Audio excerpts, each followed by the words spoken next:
dia, Patriota, què tal, com estàs? Ahir vam estar parlant d'una mica la notícia de l'acord sobre el tema de l'aeroport i avui volia veure quina és l'opinió que n'ha fet en Partal, que ja sabeu que el faig servir com a referència, com a dada estable. L'aeroport de Barcelona jugar els partidets però no entrar al debat de fons. El nus de tot el que hauríem de discutir és qui gestiona l'aeroport, com s'allibera el Prat de la tirania d'Aena. Al matí del 14 d'octubre del 2019 la gent anava concentrant-se a la plaça de Catalunya de Barcelona i moltes ciutats indignada per la sentència que acaba de proclamar el Suprem espanyol a la una. Tsunami Democràtic va cridar a col·lapsar l'aeroport de Barcelona i una gentada va començar a caminar cap a la instal·lació.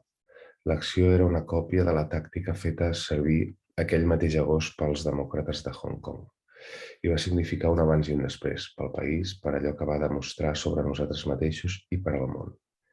El conflicte català no havia ocupat tantes portades ni havia obert tants informatius com aquell dia, ni quan es va proclamar la independència. Aquells dies vaig fer un editorial, La revolta catalana a l'era de la globalització, en què remarcava precisament la gran habilitat mostrada amb aquella acció per aprofitar la globalització a la tardor del 2019, la revolta global que tenia els punts més calents a Hong Kong, el Líban, Catalunya i Xile. Copiava tàctiques i maneres de fer i obria camins de futur, tal com remarcaven de manera ben precisa articles com aquests tres. Un del The Guardian, New Generation, New Tactics, The Changing Face of Catalan Protests. Quartz, Hong Kong is exporting its protest techniques around the world. Wired, Catalonia has created a new kind of online activism. Everyone should pay attention. Això era possible, entre més coses, però també perquè Barcelona era i és una de les grans ciutats de la globalització i perquè tenia un hub intercontinental que, si es posava en perill, es feia perillar la normalitat de gent i empreses arreu del món. Per això, quan observa aquests dies algunes de les reaccions a l'anunci de l'ampliació pactada del Prat, no em puc treure del cap la imatge de la multitud col·lapsant-lo i les càmeres del món sencer enfocant-hi. Em costa d'entendre que ni una cosa tan clara com aquesta faci entendre a alguns la importància absolutament estratègica de la instal·lació. L'ocupació de Hong Kong i de Barcelona va moure titulars per tot el món. No han estat els únics aeroports ocupats del món, però per haver estat allò que eren hubs intercontinentals, han estat les dues ocupacions de què tothom ha sentit a parlar arreu del món. Ara és en joc el debat sobre si el Prat continuarà sent allò que ja començava a ser abans de la pandèmia o no. I estaria bé que els apriorismes ideològics, la demagògia i el partidisme extrem deixessin lloc a una discussió seriosa al respecte. Que no la tenim ni la tindrem si els partits i partidets continuen prioritzant jugar a guanyar posicions tàctiques entre ells abans que no pensar en el país i en el seu futur. L'anunci ha anat acompanyat de molta traca partidista, de baix calibre i de molt poca discussió real sobre si volem aquesta mena d'aeroport o no, sobre si ens interessa com a país, com a societat. El debat que ha esclatat amb tanta espectacularitat és tanmateix fum de botges, especialment perquè ni toca ni vol tocar de cap manera i en cap moment el nus gordià de la qüestió. Nus que no és si s'amplia el Prat o no, si es connecta amb els altres o no, si es dedica a una cosa o a l'altra. El nus de tot allò que hauríem de discutir és qui gestiona l'aeroport, com s'allibera de la tirania d'Aena, amb la independència, sens dubte, i quina companyia aèria o quines tens per fer-ne efectivament un hub, suposant que en aquest objectiu que la nostra societat vol tenir. O quines eines tens si no tens ni companyia aèria. Podria ser simplement tenir el poder de decidir tu i no Aena a qui van a parar els millors slots.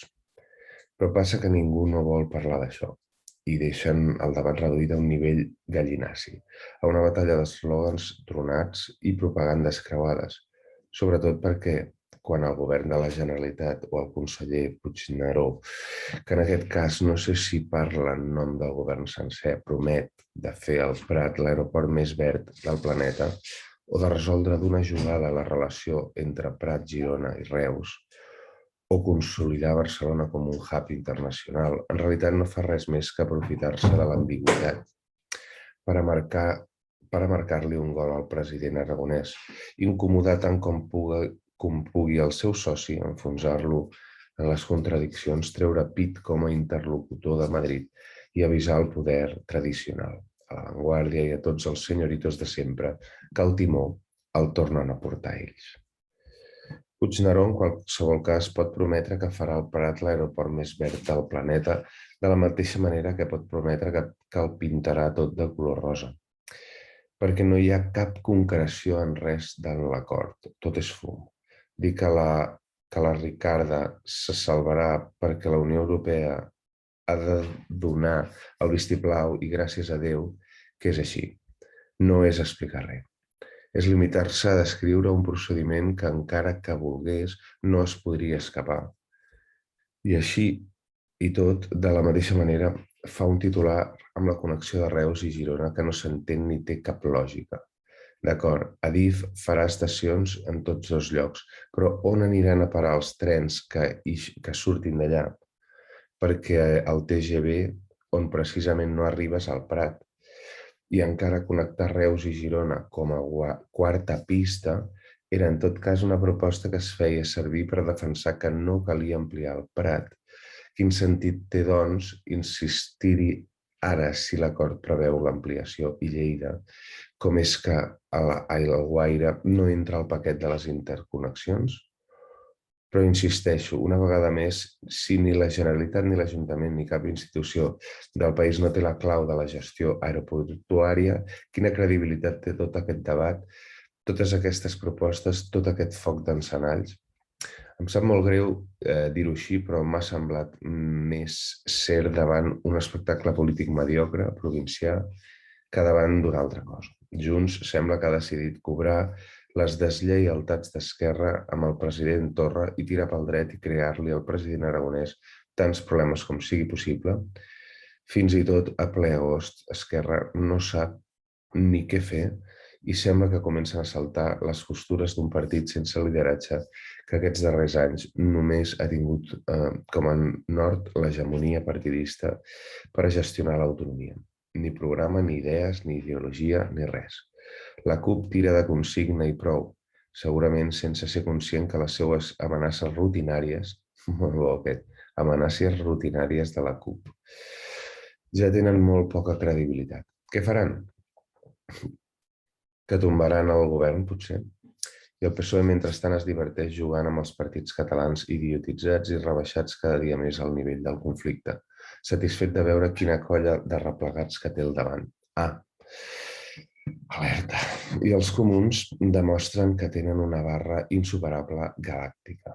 Ells són socis del govern espanyol i, per tant, corresponsables de la proposta d'ampliació de l'aeroport, però, en canvi, només semblen interessats a retreure al president aragonès allò que negocien els socis amb uns socis dels altres, per veure si així es esgarrapen algun vot. No seria més lògic i coherent que la indignació teatral dels comuns per aquest acord es traduís a la dimissió immediata del seu ministre, el ministre Castells, i l'abandó de la coalició monclovita, dic jo, si és que resta algun bri de coherència. Sí, però no deixaran anar a la cadira, home. Lamentablement, l'afer és un reflex més del moment tan baix que viu la política catalana a conseqüència del pacte per a la contrarrevolució autonomista. No puc deixar de pensar que a l'octubre del 2019 el Prat va ser símbol de la nostra força com a país i la demostració que estem més que preparats per alliberar-lo. L'autonomisme té aquestes coses, que sembla que pugui imposar un relat de normalitat sobre la gent i fer-nos tornar 15 anys enrere. Però que vigili, hi ha una indignació continguda creixent des de baix. Postdata. Hem publicat aquest especial de les històries de VilaWeb sobre les 3 claus de l'ampliació de l'aeroport de Barcelona. Aquest nou format narratiu de les històries de VilaWeb permet de fer les coses molt clarificadores i informar d'una manera espectacular i atractiva. Doncs sí, bravo VilaWeb, molt bé. Bueno, seguim una mica allà mateix. El que em preocupa, ahir precisament sobre aquest tema, l'entrellengües, feia un comentari molt acertat, com gairebé tot el que explica, sobre aquesta mica de joc del trilero, no?, que ha passat amb tracte de l'aeroport. I realment una mica és així, no?, perquè al final sí que ho mirem des del punt de vista dels llocs de feina directes que hi haurà, doncs clar, s'hauran de fer a Barcelona, doncs no et podràs endur aquests pressupostos a un altre lloc.